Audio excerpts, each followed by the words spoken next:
என்ன புளிக்குழம்பு இது? என்ன காய் கிடக்கு? வெண்டைக்காய். வெண்டைக்காய் புளி குழம்பு. அப்ப நேத்து வச்சது என்ன காய் கிடந்தது? முருங்கைக்காய். முருங்கைக்காய் புளி குழம்பு.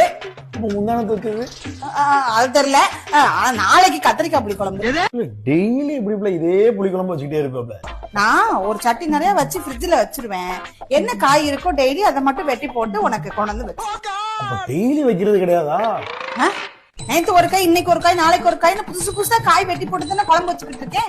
அப்போ குழம்ப டெய்லி ஃப்ரெஷ்ஷா கொண்டு வந்து வைக்க. அது என்ன பண்ணுவேன் தெரியுமா?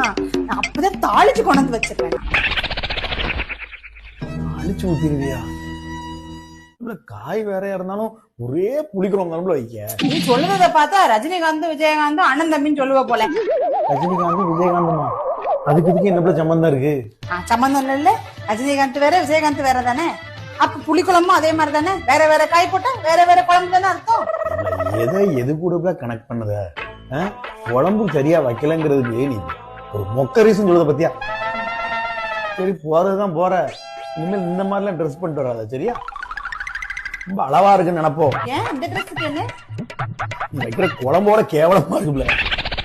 உனக்கு நாளைக்கு பாவக்காய் புளி குழம்பு வச்சு தரேன்.